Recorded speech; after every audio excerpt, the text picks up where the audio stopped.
Buenas estudiantes, ¿cómo están? En este video vamos a plantear algunos interrogantes sobre el eje de filosofía de la educación, que es el que nos queda para abordar a lo largo del año. Tuvimos que hacer un recorte del programa de la materia debido a esta modalidad de virtualidad y que es mucho más complejo dar clases de esta manera. De igual manera pudimos avanzar bastante en el año.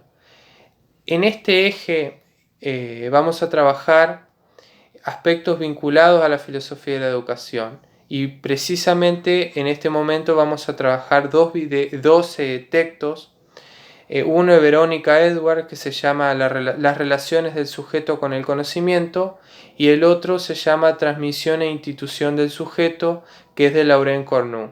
Con estos dos textos vamos a hacer un trabajo práctico relacionando estos dos textos con la obra de teatro que ustedes ya leyeron de la lección de Ionesco. Ustedes van a ver las vinculaciones que se van a dar entre la obra de teatro y estos textos más académicos. Bueno, en principio nos vamos a formular ciertas preguntas que seguro que ustedes en didáctica, en pedagogía ya la realizaron, que es ¿qué enseñamos? ¿Para qué enseñamos? ¿Con quién? ¿O por qué transmitimos? ¿Para qué? Las ciertas preguntas que plantea la didáctica. Verónica Edwards en este texto se plantea justamente qué relaciones se dan justamente en la enseñanza, en las relaciones pedagógicas. Ella plantea que justamente las relaciones pedagógicas se dan, por un lado, entre la interacción de tres componentes, lo que seguro que ustedes conocen como tríada didáctica, es decir, las relaciones entre el docente, el estudiante y el contenido o conocimiento, porque justamente uno enseña conocimiento.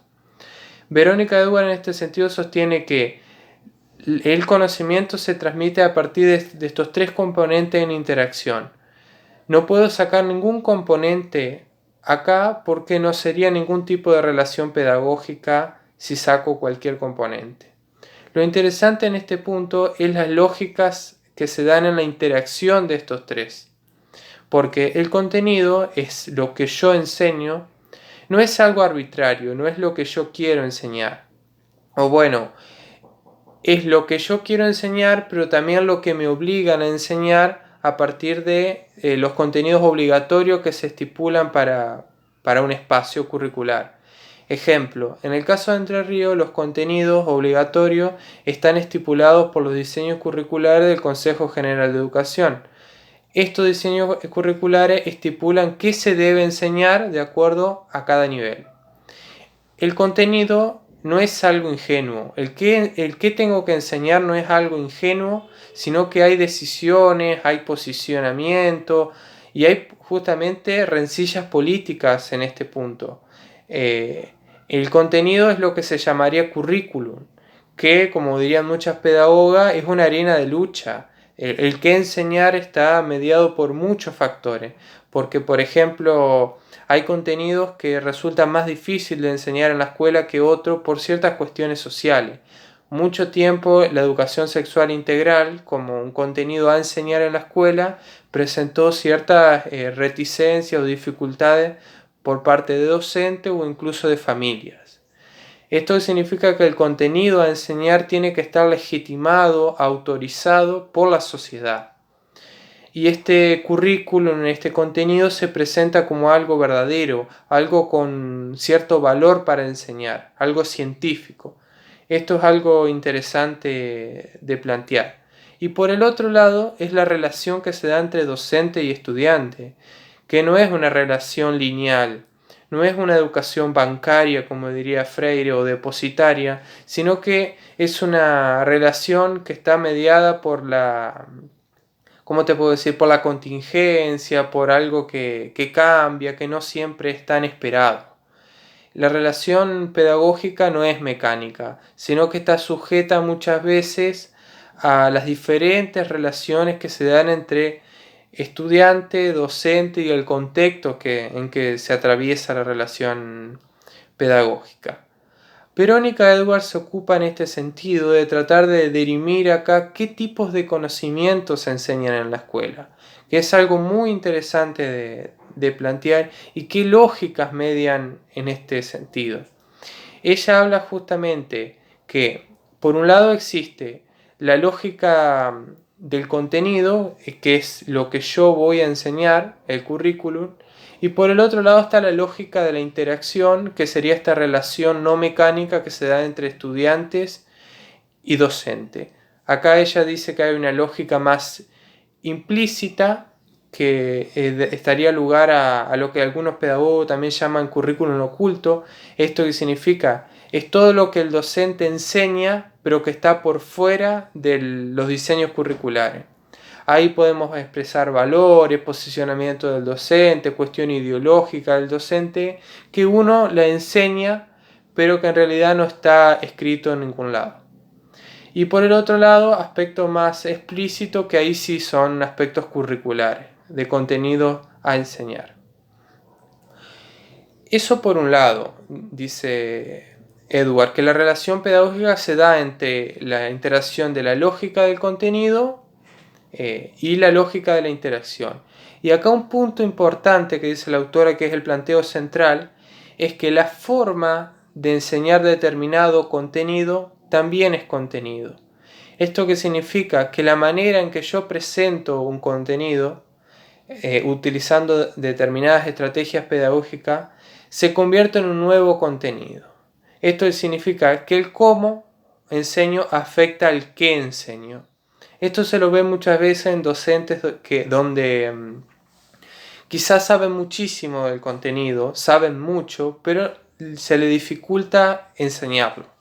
Entonces ahí hay un tema. La forma es tan importante como el contenido. El cómo enseñar es tan importante como el qué enseñar. Y son cosas que dice Edward que están entremezcladas, están unidas, no se pueden presentar de manera independiente. La didáctica de la biología es tan importante como la biología, para dar un ejemplo. Son cosas muy relacionadas. Bueno, otro punto antes de pasar a los diferentes tipos de conocimiento es las relaciones que los sujetos guardan con este conocimiento. Que acá Edward dice que el estudiante en la relación pedagógica puede presentar una relación de interioridad o de exterioridad con el conocimiento. ¿Esto qué significa? Que en la relación de interioridad el estudiante puede aprender, como nos enseñaban los pedagogos, que el aprender con H significaba una asimilación del conocimiento. Esto significa que el estudiante pueda hacer suyo el conocimiento y que pueda de alguna manera actuar con él, pueda hacer cosas con ese conocimiento. Eso es una relación de interioridad. Cuesta mucho en la relación pedagógica eso, cuesta mucho enseñar y que el estudiante pueda hacer uso de ese conocimiento. Y por el otro lado es una relación de exterioridad con el conocimiento, que es cuando el estudiante simula aprender, que en realidad el conocimiento nunca lo asimiló. Y esto pasa muchas veces en clase cuando uno pregunta ¿entendieron? Y todos dicen que sí, pero nadie entendió. La simulación muchas veces da cuenta a que no se llegó a comprender un tema. Bien, y ahora el punto clave que presenta Edward son las diferentes formas que se presenta el conocimiento en la escuela. Que esto es muy interesante saberlo, porque uno se va a plantear cómo enseña. Uno a sí mismo se pregunta cómo enseña. Ella distingue justamente tres formas de conocimiento en la escuela. Un conocimiento tópico, un conocimiento operacional y un conocimiento situacional. Ahora vamos a explicar cada uno de ellos con sus detalles. El conocimiento tópico, dice la autora, es el conocimiento o es la forma de transmitirlo donde lo que interesa es tratar de reconocer ciertos términos aislados dentro de una estructura. ¿Esto qué significa? Que el estudiante debe identificar ciertos términos aisladamente sin establecer relaciones con el conocimiento. Más fácil, esto se expresa en el conocimiento de memoria o memorístico, donde no importa las relaciones que tiene un conocimiento con el otro, sino saber utilizarlo, saber identificarlo. El conocimiento tópico no significa que está mal, sino que es otra forma de conocimiento. Incluso se lo enseña y se lo sigue enseñando porque de alguna manera tiene cierto valor, pero después vamos a ver, hay otro tipo de conocimiento donde tiene mucho más valor. En el conocimiento tópico lo podemos ver, por ejemplo, en las profesoras de biología, por ejemplo, que nos ponían en una pizarra, en el pizarrón, un gráfico del cuerpo humano y tenía todas flechitas donde uno tenía que identificar si era el corazón, si era el pulmón. Eso es un claro ejemplo del conocimiento tópico, donde no importa, por ejemplo, todas las relaciones que guarda el sistema digestivo, desde que el alimento ingresa por la boca hasta que sale, sino que lo que importa es saber identificar los órganos aisladamente, sin saber las relaciones que tienen entre los órganos. Este es un claro ejemplo del conocimiento tópico, donde el objetivo es solamente identificar de memoria ciertos términos, ciertos contenidos. Acá el contenido se presenta como una cosa cerrada, incuestionable, verdadero. Y el docente justamente hace un abuso de las preguntas cerradas para saber si el estudiante puede identificar o no ese contenido. Mayormente está presente esta forma de conocimiento cuando el docente es bastante autoritario o cree ser poseedor de todo el conocimiento y cree que el estudiante es una tabula rasa de la cual tiene que volcar todo su conocimiento. Por otro lado está el conocimiento operacional, que al igual que el conocimiento tópico, es un conocimiento donde el estudiante no puede asimilarlo, no puede interiorizarlo, sino que ve al conocimiento como algo externo a él.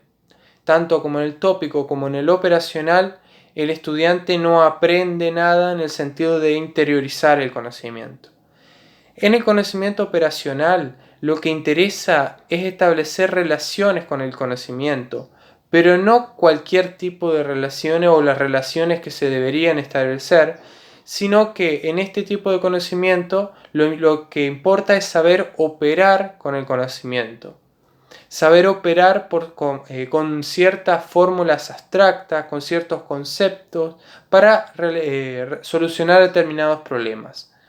Es saber manejar ciertas fórmulas, ciertas formas para aplicarla. Este tipo de conocimiento es muy interesante verlo en los manuales de física o de química o de matemática, donde en las últimas partes estaba el ejercicio resuelto. Uno que hacía, miraba el ejercicio resuelto y aprendía la forma de resolver ese ejercicio para resolver el que tenía que resolver. Había un ejemplo modelo que servía para resolver todos los otros ejercicios de la misma clase. Acá abundan los ejemplos de las fórmulas geométricas que nos hacían aprender en matemática, las diferentes fórmulas que teníamos para solucionar determinado problema.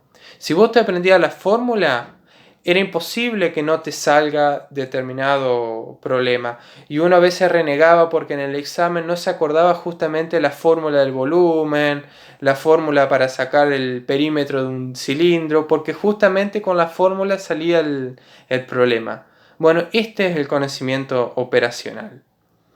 Acá la forma es independiente del contenido. Acá lo que me interesa justamente es aprender la forma, no el contenido. Por eso es una relación de exterioridad también con el conocimiento. Otro ejemplo del conocimiento operacional es, por ejemplo, cuando nos daban en un texto, principalmente en el nivel primario, donde decía identificar 5 adjetivos, 5 sustantivos, 5 verbos. Esto era muy interesante porque yo antes de identificar en el texto debía saber qué es un sustantivo, qué es un adjetivo y qué es un verbo. O sea, tenía que tener la definición de qué es un verbo para saber que cierta palabra es un verbo. Eso es operar con el conocimiento. En cambio, en el conocimiento tópico que vimos anteriormente, yo no necesito saber la definición para identificar un término. Ejemplo, también nos daban un texto, pero nos decían identificar 5 animales, 5 personas, 5 objetos. Ahí yo no necesito ningún tipo de definición, sino que de alguna manera, con el sentido común, sé identificar que, no sé, vaca es un animal, perro es un animal, y así yo de alguna manera identifico términos dentro del texto. Ahí para que ustedes puedan ver la diferencia entre los dos tipos de conocimiento. Y por último está el conocimiento situacional, que es el más interesante pero a la vez el más complicado de transmitir. ¿Por qué? Porque en este conocimiento nosotros justamente tenemos que preocuparnos por el contexto del estudiante, por la situación de enseñanza. Es decir, que nosotros tenemos que ver que lo que enseño sea relevante e importante para la situación, para el contexto que vive el estudiante, para la vida del estudiante. O sea, yo tengo que pensar mi conocimiento con el mundo. Es complejo en este sentido porque yo tengo que crear de alguna manera un conocimiento o una forma de enseñar más pormenorizada, más contextualizada al estudiante. Ejemplo, si yo voy a enseñar en una escuela rural, tengo que tener presente el contexto rural que viven y los intereses del estudiante. Si yo voy a enseñar en una escuela de ciudad, tengo que tener en cuenta las problemáticas que atraviesan los estudiantes. Esto en todo sentido. Entonces, yo, por ejemplo, trabajo en cárceles y doy clase en cárceles. Ahí yo tengo que tener presente la vida y los intereses que pueden tener los estudiantes. Entonces, la planificación didáctica que construimos está en base a todos los intereses, posibilidades, desafíos de los estudiantes. Acá yo justamente tengo que hacer un pantallazo de la realidad de los estudiantes. Tengo que conocer a los estudiantes para saber justamente cómo transmitir el conocimiento. Acá no significa que yo tengo que renunciar a lo que tengo que enseñar. Yo tengo que enseñar matemática, tengo que enseñar filosofía, música, pero tengo que plantear el desafío del cómo. Un ejemplo de esto, por ejemplo, y lo que pasa muchas veces de por qué ciertos estudiantes se aburren con ciertas materias, es cómo la enseño. Por ejemplo, si yo en matemática le doy a un estudiante que saque una fórmula de un cilindro, el estudiante es muy probable que se vaya a aburrir porque no ve interesante la propuesta, porque te preguntan, ¿pero para qué me va a servir esto? Es lo que siempre nos dicen los estudiantes, y más en el nivel primario o secundario. ¿Para qué nos va a servir esto? ¿Para qué me sirve? Para evitar eso, yo justamente, que esa manera de expresar el conocimiento sería más operacional y no situacional, es construir una situación de enseñanza acorde a la realidad del estudiante. Ejemplo, si yo tengo que enseñar circunferencia y diferentes cuestiones de matemática, y el chico, por ejemplo, vive en el campo y los padres tienen un tanque australiano, por ejemplo, o tiene un tanque, puedo decirle o darle como tarea sacar el diámetro del tanque que tenés en tu casa. Entonces el estudiante justamente se va a dar cuenta que tiene una utilidad, tiene una aplicación el conocimiento que nosotros le estamos ofreciendo. Entonces puede de alguna manera motivar al estudiante a realizar esa tarea, porque lo ve más concreto. Porque en el desafío de este conocimiento situacional es tratar de mantener relaciones entre lo concreto y lo abstracto, que no es nada sencillo entre lo que tengo que enseñar y la realidad del estudiante. Pero se puede. Es un desafío construir propuestas didácticas donde le demos lugar al estudiante, le demos participación en esa propuesta y justamente motivarlo para que el estudiante pueda seguir investigando sobre determinado tema. Y esto en todos los niveles, en inicial, primario, secundario, superior, universidad. En todos los niveles educativos tenemos que llevar la misma estrategia. O sea, construir propuestas didácticas donde el estudiante se sienta movilizado. No es fácil, pero tampoco imposible. Bueno, estos son los planteos centrales del texto de Verónica Edwards.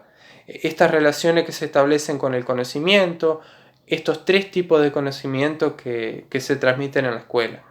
Ustedes con la obra de teatro de Ionesco van a identificar estos conocimientos y van a ver toda una serie de problemáticas muy interesantes de plantear. Ahora lo que vamos a abordar es el texto de Cornu. Cornu es una psicoanalista y filósofa francesa, muy interesante de leer, que ella hace vinculaciones muy interesantes entre el psicoanálisis, la filosofía, hace una hibridez entre estas perspectivas. En este texto, que parece complejo de entender porque abundan en conceptos muy interesantes o muy abarcativos, pero ella justamente entiende la educación como transmisión, la tarea docente como una tarea de transmisión. Ese es el concepto central, el de transmisión en ese texto. Ella se pregunta, como por ejemplo, ¿qué implica transmitir? ¿Podemos transmitir algo? ¿El docente puede transmitirle algo al estudiante? ¿Qué le transmite? ¿Qué pasa con el estudiante cuando le transmitimos un conocimiento? ¿Qué es la transmisión? Ciertas preguntas interesantes de plantear, porque si nosotros pensamos que la relación pedagógica es una relación de transmisión, tenemos la obligación como docente de plantearnos esta pregunta. Ella realiza unas reflexiones muy interesantes al respecto y ella entiende que la transmisión va unida a una herencia. Ella toma muchas reflexiones de un filósofo francés llamado Jacques Derrida, donde el concepto central de este filósofo es la herencia. En este sentido, Derrida dice que nosotros continuamente estamos heredando diferentes cosas. Heredando conocimiento, heredando bienes, heredamos continuamente. Pero el desafío, justamente dice Derrida, no es quedarnos solamente con la herencia, recibirla y quedar pasivos, sino trabajar sobre ella. Esa es la idea central que plantea Cornu, que en el caso de la educación, el docente transmite, de alguna manera le dona al estudiante, le transmite ciertos conocimientos. Conocimientos que son parte de la cultura, parte de la realidad, que son significativos para el estudiante y que con este conocimiento el estudiante no se debe quedar pasivo, sino que debe trabajar sobre ese conocimiento, debe reelaborarlo, tiene que hacer cosas con ese conocimiento. Y acá Cornu nos plantea que justamente la transmisión nos plantea ciertos dilemas y que no es cualquier cosa transmitir. Ella nos dice que principalmente transmitir un conocimiento no es transmitir solamente un contenido, sino que es transmitir una historia, una vida, diferentes visiones del mundo es transmitir un conocimiento. Esto lo podemos ver. Uno cuando da clases no solamente transmite un tema de geografía, de historia, de matemática, de filosofía, sino que uno transmite la pasión con la que vive el conocimiento, con la que vive la vida, con la que ve el mundo.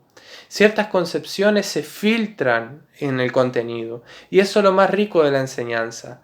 El cómo lo transmito es tan importante como el qué transmito. La pasión con que el docente transmite ese conocimiento es un gran contenido y es un gran movilizador. O también el desgano. El desgano del docente a la hora de transmitir un contenido suele ser un obstáculo y suele ser un impedimento para que el estudiante crezca y pueda vivir el conocimiento. Y el otro punto esencial de la transmisión, dice Cornu, es que cuando uno transmite, nosotros tenemos que reconocer al otro como un sujeto de esa transmisión, como un sujeto de la herencia. Esto significa que nosotros podemos dar esta metáfora que es muy interesante, que es por ejemplo un padre o una madre cuando le va a dar a un hijo, una hija, una herencia. Por ejemplo, si le da un campo de herencia, el padre o la madre no espera que el hijo o la hija cuando reciba ese campo, el campo quede así nomás, lleno de yuyo, no haga nada, sino que trabaje sobre ese campo. Y lo más interesante es que un padre o una madre a la hora de darle ese campo, lo va a preparar al hijo o a la hija para ese momento. Es como el padre que ya desde chico le enseña al hijo a trabajar en el campo porque le dice, cuando yo muera, esto va a quedar para vos. Y esto va a ser tu vida y vos vas a vivir de esto. Lo va preparando para recibir esa herencia. Lo mismo pasa con la educación, dice Cornu. El docente debe preparar al estudiante para recibir esa herencia. Esa herencia que lo constituye como sujeto, que nos constituye y nos hace ser lo que somos. Y lo más interesante es que el docente también recibió esa herencia. Nosotros a su vez tuvimos docentes que nos enseñaron y que nos heredaron los conocimientos, pero también lo que ellos son. En la herencia está todo. Está el contenido, nuestros conocimientos, pero también está nuestra vida en lo que enseñamos y en lo que trabajamos. Por eso dice Cornu, nosotros transmitimos, damos nuestra herencia, porque somos finitos, porque un día nos vamos a morir y queremos que la palabra quede, que la herencia quede. Es como le decía la metáfora del padre. El padre sabe y la madre también sabe que algún día no van a estar, pero quieren que esos objetos queden, que el campo quede y que sea un objeto de valor para el hijo que lo recibe. Lo mismo nosotros los docentes, queremos que lo que nosotros transmitimos les resulte de valor para ustedes y que les sirva justamente para que ustedes puedan pensarse a sí mismos, que es el gran desafío. Este texto de Cornu es hermoso porque nos plantea justamente y nos posiciona como docente, como estudiante y como sujetos de esta herencia, que es lo más importante. Por eso estos dos tópicos son esenciales, dice. Cuando nosotros transmitimos ese Cornu, transmitimos más que contenido. Es lo que ella llama relación con el objeto. Y relación con el sujeto da cuenta que nosotros cuando transmitimos, lo que estamos haciendo es reconocer que el otro puede aprender, que puede que en él podemos depositar esa herencia, que él puede conocer, que él desea conocer, es constituirlo como sujeto. Ahora lo interesante de plantear esto es qué entiende Cornu por sujeto. Acá ella entienda que el sujeto es un clivaje, podríamos decir, es una relación entre lo consciente y lo inconsciente. Lo consciente como aquello de lo que nosotros podemos pensar y lo inconsciente sobre aquello que nos escapa. Por eso ella juega mucho en ese texto sobre nuestra firmeza, nuestra certeza, pero también nuestras dudas, nuestros fantasmas. Eso da cuenta de lo consciente y lo inconsciente, que esto es propio del psicoanálisis. Y ella dice que justamente la transmisión se da con la palabra. La palabra nunca muere, la palabra es algo eterno y eso es lo interesante de la relación pedagógica. Los docentes nosotros transmitimos la palabra y la palabra deja huella, la palabra constituye, hace subjetividad a la palabra. Por eso nosotros somos sujetos de la palabra, dice Cornu. Y el desafío que pienso yo y que debe pensar cualquier docente, es que cuando nosotros transmitimos, tenemos que constituir al otro como un sujeto de la palabra. Esto no significa construir al estudiante a nuestra imagen y semejanza, porque ya la modernidad quiso construir al estudiante. Cuando el docente tenía autoridad, era dueño del conocimiento y el estudiante no sabía nada. Eso no sirve, eso no es relación pedagógica.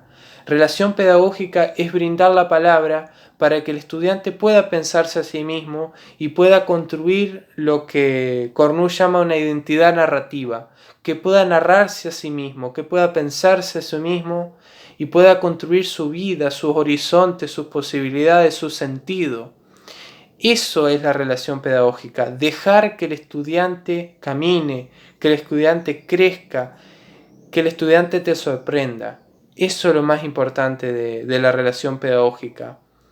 Es dar para que el otro relabore, trabaje sobre la herencia, diría Derrida. Eso es lo más importante que tenemos nosotros como docentes. es ver que el estudiante hace cosa con lo que nosotros lo enseñamos. Porque si el estudiante queda inamovible, queda pasivo, justamente el conocimiento se pierde. El conocimiento continuamente tiene que ser retrabajado, reelaborado. Eso es lo más importante. Y justamente decir que nosotros no tenemos una identidad sólida, estable, sino que nos vamos haciendo en la vida a partir de los sucesos, a partir de las herencias que nos dejan. Y ahí Cornu juega mucho, ustedes van a ver, con el tema del nombre, con las herencias, que nosotros antes que nada heredamos un nombre. Nuestra familia nos pone determinados nombres y sobre eso construimos nuestra vida. Pero no solamente la familia nos pone un nombre, sino que las instituciones también nos nombran, nos nominan. Cuando vamos a la escuela empezamos a ser parte de un estudiantado, o sea, somos estudiantes. Cuando empezamos a trabajar somos trabajadores. Cuando somos padres, madre. Empezamos a tener diferentes etiquetas. Y sobre esa etiqueta hay diferentes sentidos. Porque, como diría una gran pedagoga llamada Ida Buttelman, dirían: las instituciones nos nombran, nos ponen etiqueta, nos ponen sentido. La sociedad nos nombra. Vamos configurando sentido a partir de lo que los otros quieren de nosotros. Ahora, ¿qué queremos nosotros? ¿Qué queremos nosotros de nuestra vida, de nuestro sentido? Principalmente tenemos que saber quiénes somos. Esa es la tarea principal de la educación. Que el estudiante pueda saber quién es. Que el estudiante pueda a sí mismo pensarse, pueda construir un proyecto de vida. Eso es lo más importante de la educación. Que el estudiante pueda construir su vida. Muchas veces se discute en la escuela secundaria, en la escuela primaria, de que la escuela secundaria tiene que formar para la universidad, tiene que formar para el trabajo, bla, bla, bla. No, la escuela secundaria o la escuela en general debe formar para que el estudiante pueda vivir la vida, para que pueda formarse en la vida, pueda narrarse a sí mismo, pueda pensar su proyecto de vida. Si no, la escuela carece de valor. Y eso que se dé en un ámbito de libertad, donde el estudiante pueda decidir por sí mismo. Eso es educación. Si no, no es educación. Por eso el desafío que tenemos como docente es tratar de transmitir para que el estudiante sea libre en el conocimiento, para que el estudiante pueda pensarse a sí mismo. Es un gran desafío, es la tarea de la filosofía, pero es la tarea de la educación en general. Transmitir para que el otro pueda hacer con el conocimiento lo que le parezca más conveniente y que lo pueda seguir trabajando y seguir transmitiendo. Eso es lo más importante y es lo que he aprendido como docente en este tiempo que llevo haciendo esto.